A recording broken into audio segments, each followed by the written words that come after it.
우리는 우리 시대에 또한 안타깝고 불행해 보이는 그런 일들을 또한 겪습니다. 지금 우리가 겪고 있는 지금의 상황도 대표적으로 그렇습니다. 그러나 신종 감염병이 전 세계를 뒤엎고 있는 이런 상황이 이전의 그 어느 때보다도 가장 불행한 일은 아닙니다.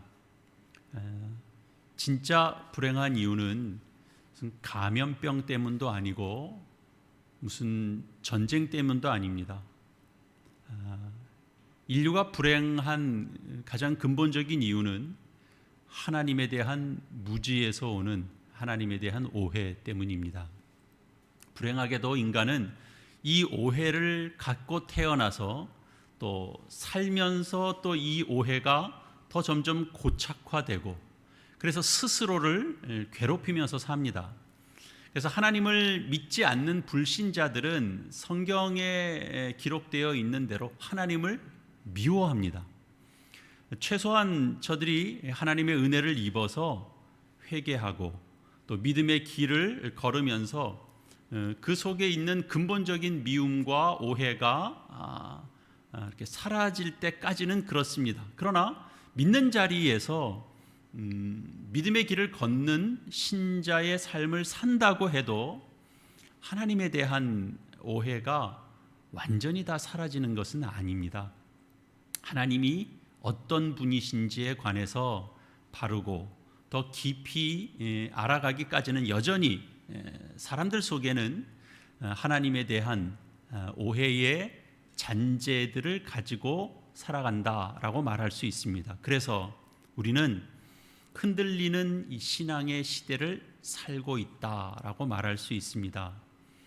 예수를 믿는다고 하지만 예수 믿는 도리를 분명하게 배워서 알고 그리고 그 이해 속에서 신앙생활을 해나가는 신자들을 만나는 것이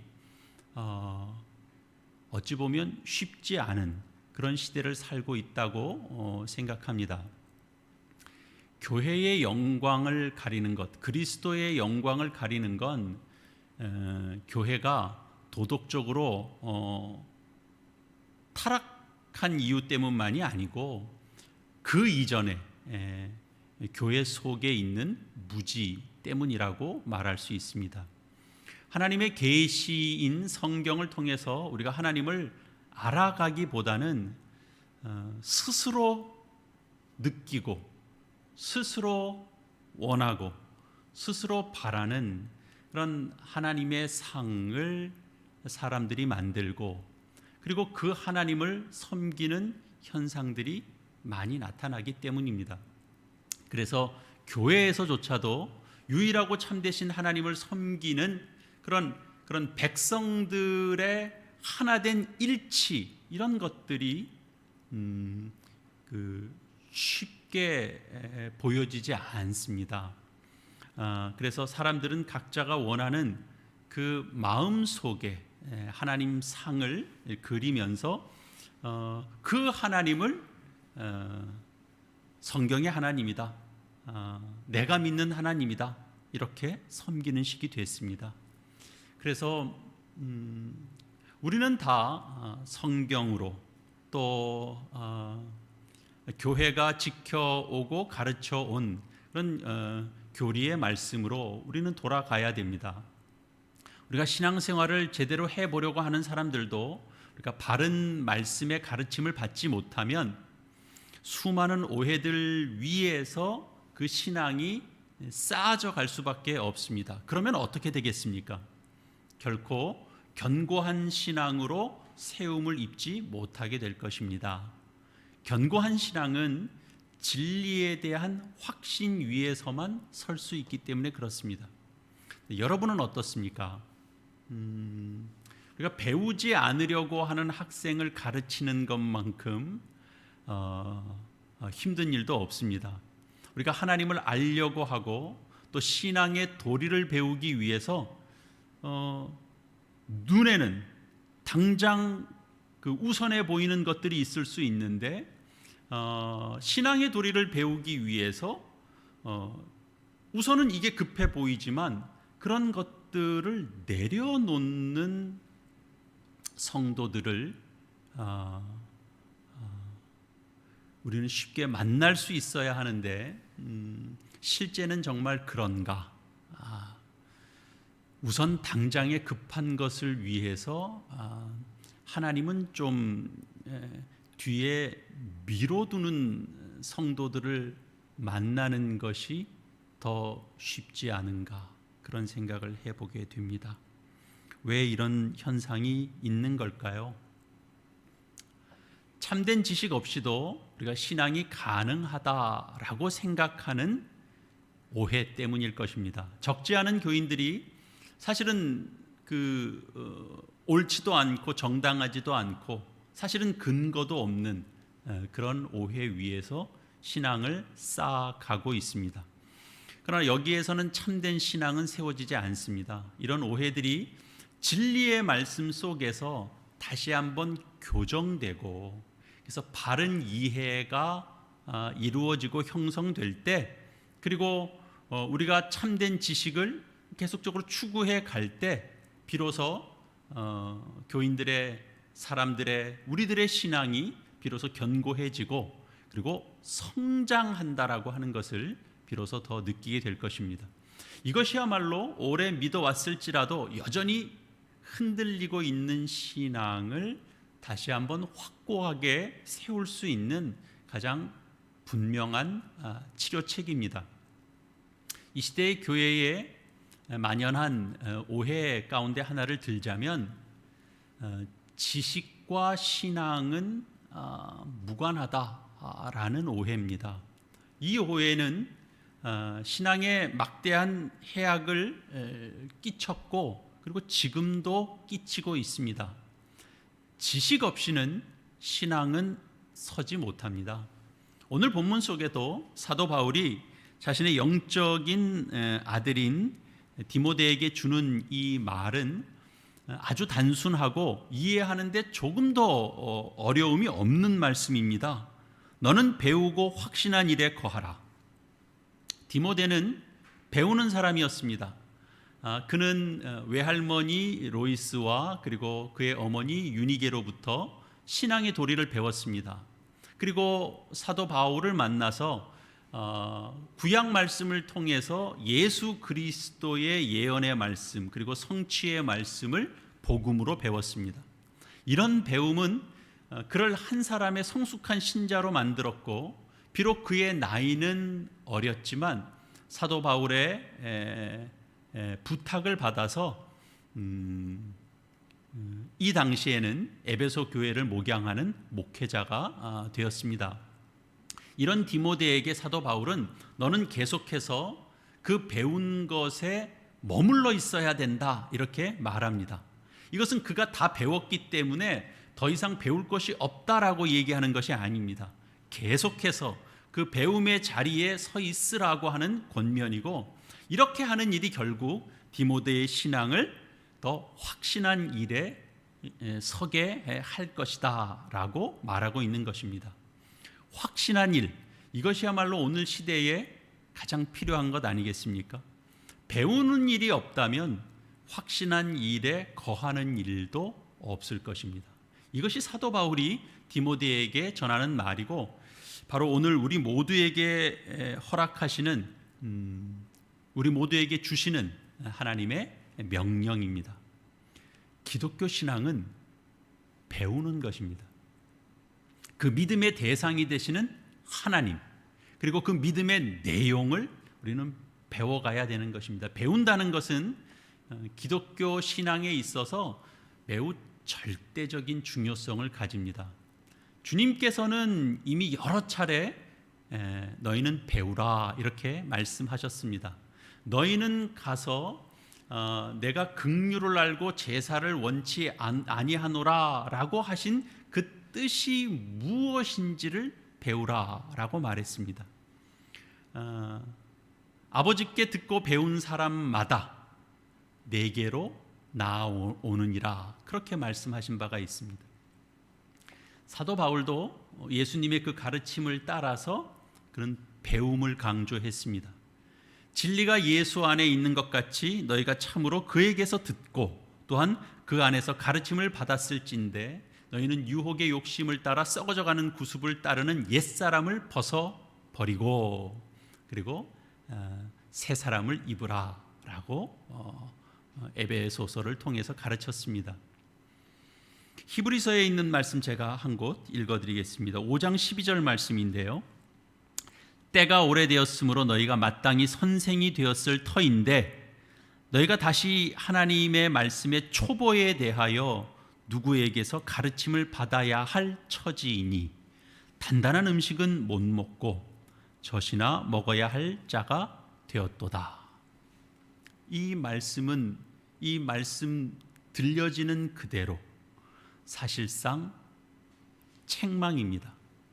믿은 지 오래이지만 배우지를 않아서 아는 것이 없고 그래서 여전히 말씀의 초보적인 말씀만 배우고 있는, 그리고 거기서 더 배우려고 하지 않는 그런 형편을 책망하는 말씀입니다. 베드로 사도는 베드로전서 1장 10절과 11절 말씀을 통해서 이렇게 말씀했습니다. 이 구원에 관하여는 너희에게 임할 은혜를 예언하던 선지자들이 연구하고 부지런히 살펴서 자기 속에 계신 그리스도의 영이 그 받으실 고난과 후에 받으실 영광을 미리 증거하여 누구를 또는 어느 때를 지시하시는지 상고하느니라. 이 베드로 사도가 전한 이 말씀을 통해서 보자면 구약 선지자들도 그저 하나님의 말씀만을 받아서 그대로 전한 것이 아니고 구약의 선지자들 역시도 연구하고 배우는 사람들이었다라고 하는 것이 담겨져 있습니다. 특별히 구약 성경을 통해서 그 가정 안에서 가르치고 배우는 행위의 중요성은 구약 성경 우리가 잘 아는 신명기 말씀을 통해서도 우리가 익히 아는 바입니다.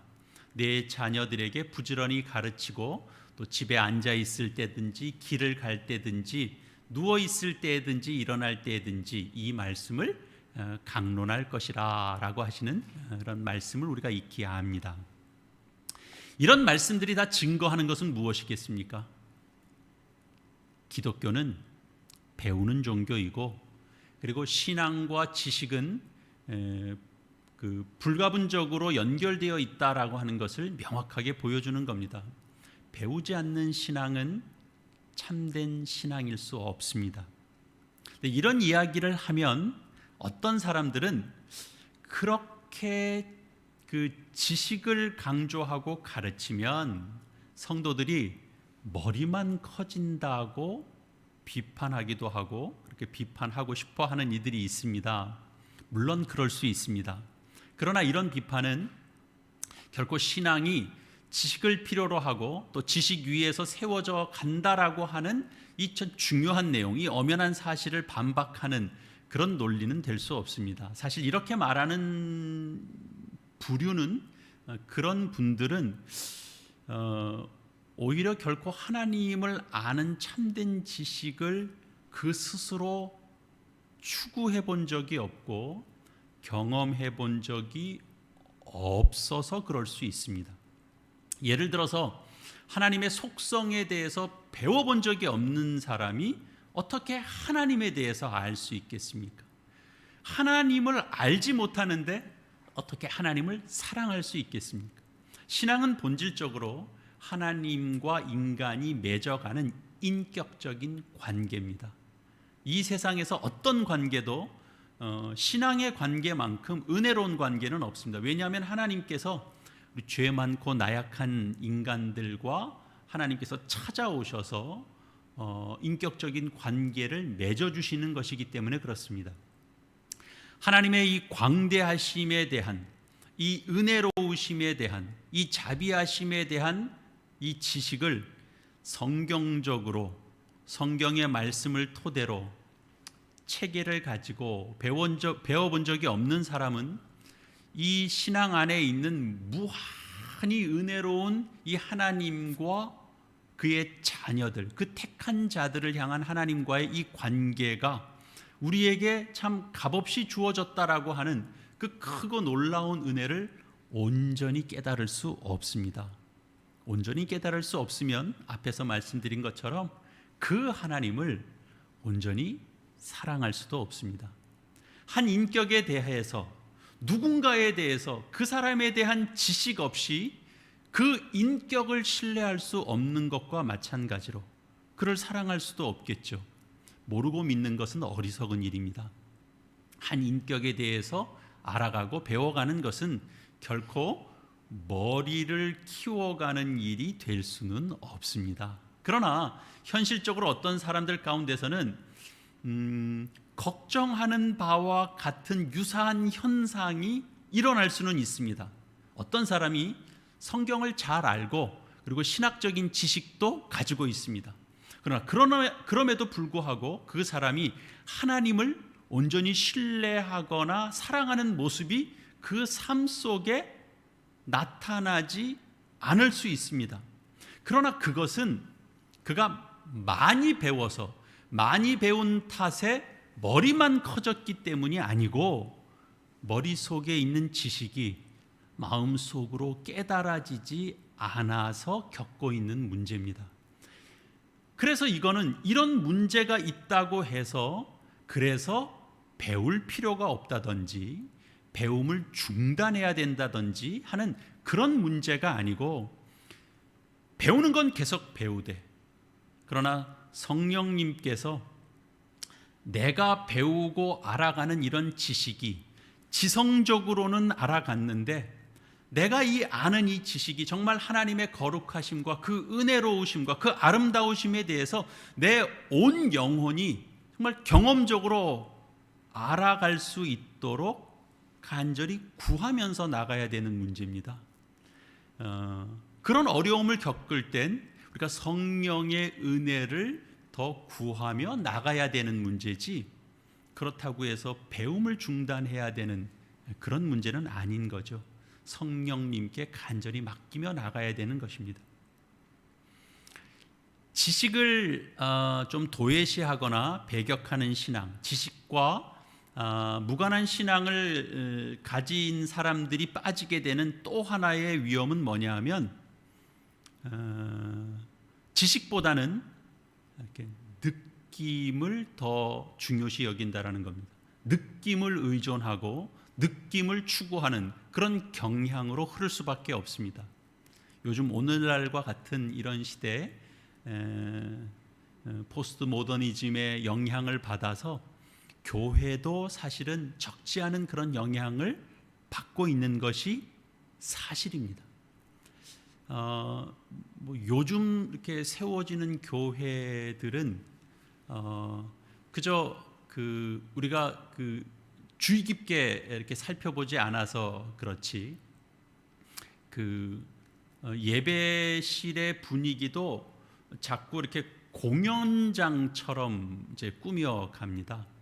전체적인 조명들은 좀 어둡게 하고 이제 감각적인 조명들을 이제 많이 세우고 음악도 이전보다 훨씬 더 강해서 이제 우리의 어떤 심장을 강하게 때리는 것이 정말 하나님의 말씀이 우리의 영혼과 우리의 심장을 강하게 때려야 되는데 그것을 음악의 강한 비트로 채우고 있는 것은 아닌가 하는 그런 생각이 들게 되는 그런 교회의 흐름도 우리는 목격하게 됩니다.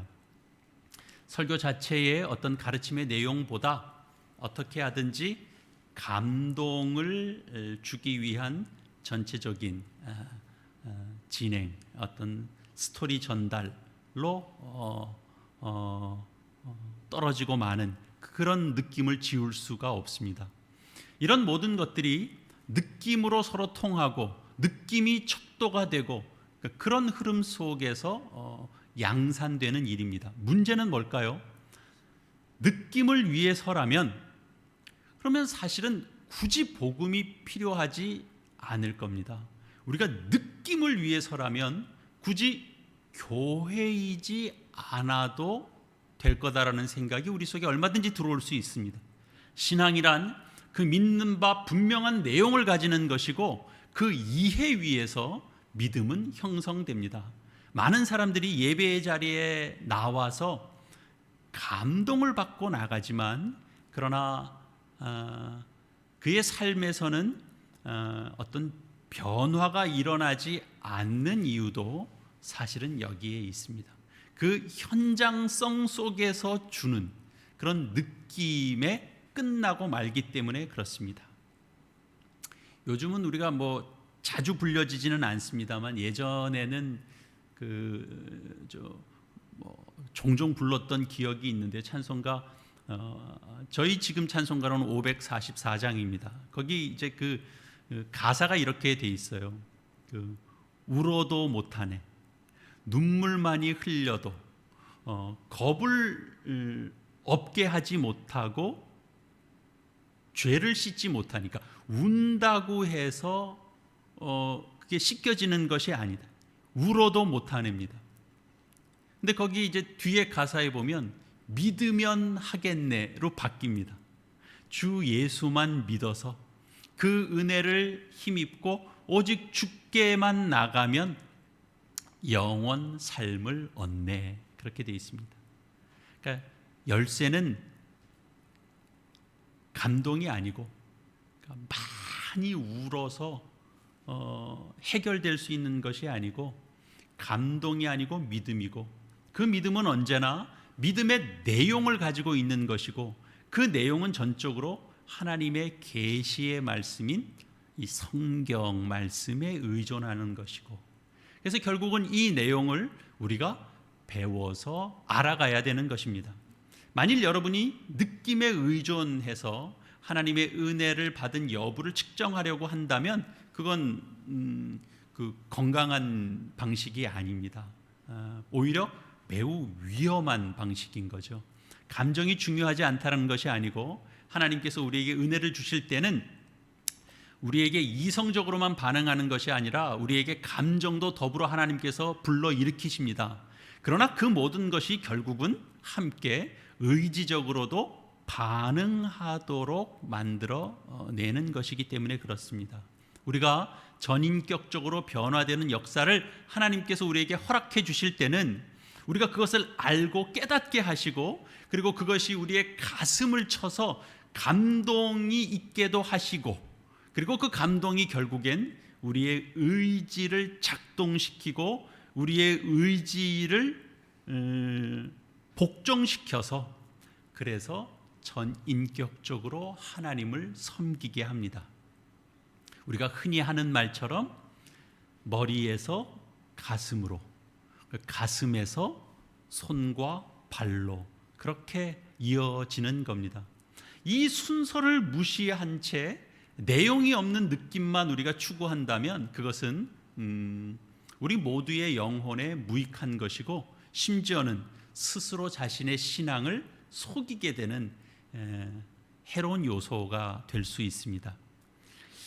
신앙에서 지식을 무시하는 경향은 종종 이렇게도 나타납니다. 이제 그만 배우고 우리 사역하자, 그런 얘기를 할 수 있습니다. 사역하는 것, 실질적으로 봉사하며 섬기는 것 대단히 중요합니다. 그러나 이제 그만 배우고 사역을 하자라고 말한다면 그것은 엄밀한 의미에서는 성경적 표현이 아닙니다. 섬김의 사역은 그러나 뒤로 하고 말씀을 배우는 태도, 그걸 칭찬하자는 내용이 아닙니다. 하나님을 배우는 것은 일평생 해야 되는 그리스도인의 의무입니다. 우리의 인생이 맞춰지는 날까지 그때가 돼야 비로소 우리는 이 배움의 학교를 졸업할 수 있습니다. 그렇기 때문에 우리의 섬김과 봉사는 이런 배움을 제쳐놓고 하는 것이 아니고 언제나 배움과 함께 가는 것입니다. 사람이 더 이상 이 배움 없이 봉사와 섬김에 자신을 들이게 될 때 그 사람은 분명히 머지않아 지치게 되고 근본적으로는 자신의 신앙마저도 흔들리게 되는 그런 경우를 경험하게 될 것입니다. 그리스도인들은 평생, 아니 영원토록 하나님과 그리고 하나님께서 우리에게 전해주신 이 복음의 진리를 배워가야 하는 사람들입니다. 우리가 하나님을 아는 이 지식을 얻고 참된 복음의 진리와 성경을 통해서 계시된 이런 지식을 얻기 위해서 힘써야 할 자명하고도 중요한 이유는 바로 여기에 있는데, 하나님께서 우리가 배우기를 하나님이 친히 원하신다라는 사실입니다. 하나님께서 그것을 원하고 바라고 있다면 이것보다 더 중요하고 확실한 이유가 어디 있겠습니까? 우리는 성경을 통해서 하나님과 복음 그리고 하나님께서 행하신 모든 일을 배워 알아야 하는 것은 하나님의 뜻입니다. 하나님은 우리에게 성경을 주셨습니다. 구약시대의 모세로부터 시작해서 많은 선지자들을 통해서 하나님은 계시의 말씀을 기록하도록 하셨고, 그리고 신약시대에는 사도들을 통해서 다시 그 말씀을 기록하게 하셨습니다. 그렇게 해서 믿는 자들에게 성경을 주셨습니다. 하나님께서는 우리의 믿음을 위해서 어떤 체험이나 기적적인 그런 신비에 속한 것을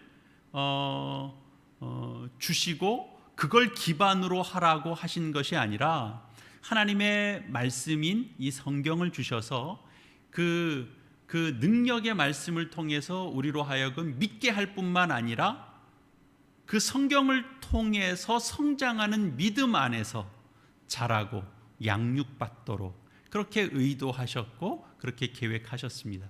이것이 하나님께서 우리에게 성경을 주신 이유입니다. 하나님을 알고 하나님께서 행하신 모든 일을 배워 알아가라, 그렇게 말씀하시는 것이죠. 그래서 하나님은 성경을 우리에게 주셨을 뿐 아니라 우리 에베소서에 있는 말씀을 통해서 보면 각각 믿는 무리 속에 교회 안에 각각 사람들을 세워주시는데, 어떤 이는 사도로, 어떤 이는 선지자로, 어떤 이는 복음을 전하는 자로, 어떤 이는 목사와 교사로 삼으셨다라고 말씀하셨습니다. 그러니까 주께서 교회를 이루게 하고 교회에 목사와 교사를 세우셨다라고 하는 그 의도와 목적하심은 너무나 분명한 것 아닙니까? 성경 말씀을 가르치는 일과 그 말씀을 토대로 하여 목양하기 위함입니다. 그렇다면 교인은 가르침을 받고 따르는 것만큼 목양을 따르는 것은 없습니다. 목사의 역할과 임무는 무엇보다 주님의 양들에게 말씀을 먹이는 것이고, 그리고 주님의 양은 마땅히 해야 할 의무로 그 말씀을 먹는 일입니다. 이 일을 위하여 하나님께서 예수 그리스도도 보내주신 것이요, 그리고 성령을 보내주셨습니다. 예수님께서 하신 말씀 그대로입니다. 보혜사 곧 아버지께서 내 이름으로 보내실 성령, 그가 너희에게 모든 것을 가르치고 내가 너희에게 말한 모든 것을 생각나게 하리라 라고 주님께서 말씀하셨습니다. 그 진리의 성령님께서 결국 우리를 간섭하는 모든 것은 그리스도를 증거하는 일입니다. 우리가 생각이 어딘가 빠져 있을 때 다시 우리의 생각을 붙잡게 하는 역할을 성령께서 하시는 거죠. 성령께서 우리 신자들 삶에 찾아오셔서 진리를 가르치실 때 우리로 하여금 말씀을 배워 깨닫고 그리고 경험적으로 알게 하는 일들을 주도적으로 이끌어 가십니다. 정리해 볼까요? 하나님께서 교회에 성경을 주셨고 목사와 교사를 주셨으며 또 무엇보다도 성령 하나님을 주신 것을 우리가 생각한다면, 신자들은 성경을 통하여 하나님을 배워 아는 것은 그 어떤 것보다도 가장 중요한 신자들의 의무가 되는 것입니다. 이건 무슨 세워진 목사에 대한 의무가 아니고 참되고 살아계신 하나님 앞에서의 의무인 것입니다. 하나님을 배우고 알아가는 이 일에 우리가 핑계댈 것이 없고, 하나님을 알아가는 이 일이 결국은 하나님의 뜻이다라고 하는 것을 우리는 좀 생각해 보았습니다. 한 가지 더 성경이 가르치는 것을 말씀드리자면, 하나님을 아는 지식, 성경을 아는 지식이 풍성해지도록 우리가 추구하고 우리가 구해 나가야 한다라는 것입니다. 적당한 수준에서 우리 만족하지 않으려 합시다. 오늘날 하나님의 교회와 신자들에게 그리스도에 대한 그 어떤 증거의 확신이 희박하게 된 그런 이유가 뭘까 생각해 보면, 우리 고린도전서 1장 5절과 6절 말씀에 이런 말씀이 있습니다. 이는 너희가 그의 안에서 모든 일, 곧 모든 구변과 모든 지식의 풍족함으로 그리스도의 증거가 너희 중에 견고하게 되어, 이렇게 되어 있습니다. 모든 지식의 풍족함이 그리스도의 증거를 견고하게 한다라고 말씀하죠. 그러면 여러분은 그리스도가 누구인지를 우리가 성경을 가지고 어떻게 우리가 잘 설명을 할 수 있을까 한번 생각을 해보면, 우리가 그리스도를 증거한다라고 하는 게 우리 다른 말로 말하면 전도입니다. 성경 전체는 그리스도에 대하여 증거하는 것이라고 주님께서 말씀하셨는데, 우리는 정말 그 풍성한, 그 풍부한 진리를 우리는 얼마나 이렇게 가지고 있는가. 우리는 다른 것으로 말고 성경을 통하여 우리는 그리스도를 어떻게 설명할 수 있는가 하는 거죠. 그리스도에 대한 지식이 얼마나 우리 속에 있는가. 그냥 내가 생각해서 내 표현에 적당한 표현으로 그리스도를 증거하는 것이 아니라 성경에 기초한 그리스도에 관한 지식이 내 속에 얼마나 있는가 하는 것입니다. 풍부한가? 풍성한가? 나는 그냥 내 느낌으로 그리스도를 전하고 있나?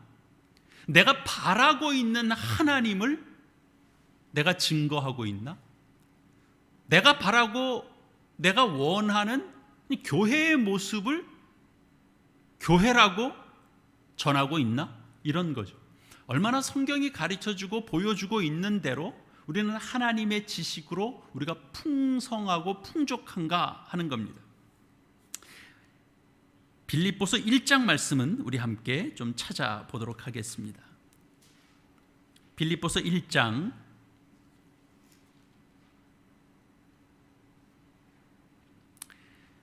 신약성경 318페이지입니다. 빌립보서 1장 9절과 11절까지 말씀입니다. 우리 함께 읽을까요? 9절 말씀부터 11절입니다. 시작. 내가 기도하노라 너희 사랑을 지식과 모든 총명으로 점점 더 풍성하게 하사 너희로 지극히 선한 것을 분별하며 또 진실하여 허물 없이 그리스도의 날까지 이르고 예수 그리스도로 말미암아 의의 열매가 가득하여 하나님의 영광과 찬송이 되기를 원하노라. 사도 바울은 그저 사랑이 많아지게 해달라고 기도하는 것이 아닙니다. 그 사랑을 지식과 모든 총명으로 점점 풍성하게 하사 이렇게 기도하고 있습니다. 그러니까 사랑은 지식 없이는 자라지도 않고 사랑은 지식 없이 풍성해지지도 않습니다. 지식이 없을 때는 신앙과 관련된 모든 것이 정체됩니다. 이 지식이 풍성해질 때 우리가 예배를 드려도 설교를 들어도 내가 내 손으로 성경을 펴서 성경 말씀을 읽어도 그 한 구절, 그 한마디가 열이 되고 100배가 돼서 깨닫는 일들이 일어나는 겁니다. 그러니까 지식 없는 신앙은 서지 못합니다. 그래서 우리가 지식에 대해서 우리가 열심을 품으면서 그 지식이, 그리스도를 아는 지식이 풍성히 차고 넘치기를 우리가 구하며 추구하며 나아가도록 합시다.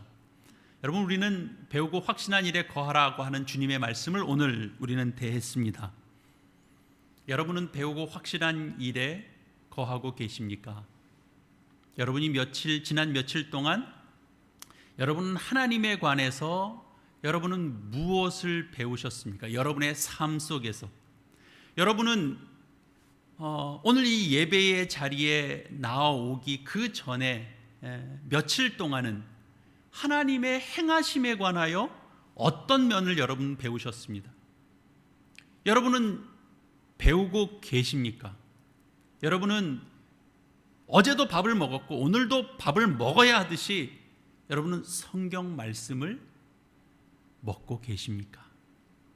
여러분이 좋아하는 유튜브를 찾듯이 주의 말씀을 여러분은 그렇게 찾고 계십니까?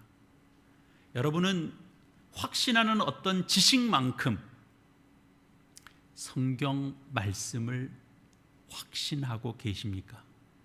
여러분은 하나님께서 우리를 구원하신 그 구원의 방법에 관한 그 내용을, 그 말씀을 바르고 정확하게 알고 있고 기억하고 있고 마음에 담고 계십니까?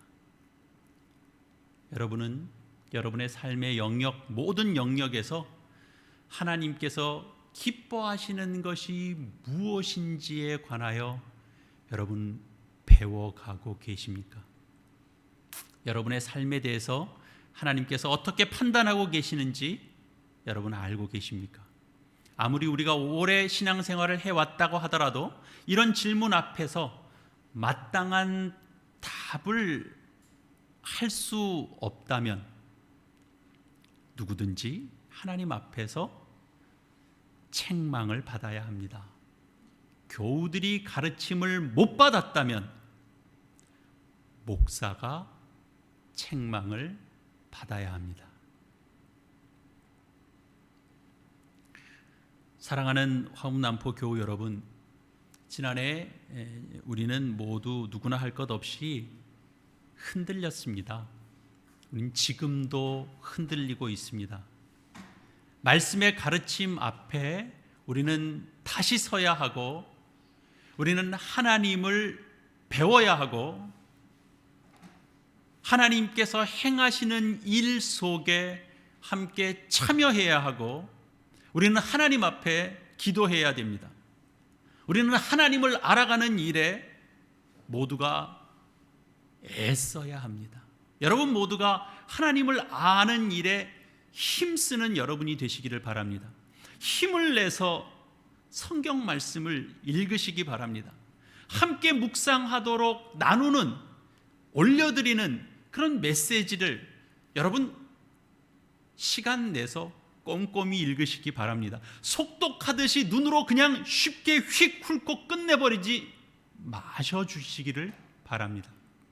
여러분이 있는 자리에서 신자됨을 잃지 않고 그냥 내가 살면 되지 이렇게 갖고 있는 생각이 전부라면 그건 결코 안전한 자리가 될 수 없습니다. 함께 하나님을 배워가십시다. 배우고 확신한 일에 우리 함께 거합시다. 그래서 우리를 흔들어대는 이 세상 앞에서 흔들리지 않는 하나님 믿는 신앙으로 우리 함께 나아갑시다. 이번 한 해 시련을 우리가 겪어왔고 그리고 이 시련 속에 우리가 가고 있습니다만 그러나 이 시련을 겪으며 오히려 축복받은 한 해였다고 고백하게 되는 올 1년이 될 수 있도록 우리 모두 새 마음으로 무장할 수 있기를 이 말씀으로 간절히 축원합니다. 우리 시간 말씀을 들은 것을 우리 함께 잠시 기억하며 우리 새 마음을 갖기 위하여 어떤 마음으로 주님 앞에 기도할지 우리 화음의 기도를 우리 각자 잠시 드리시고 제가 마무리 기도하겠습니다. 아버지,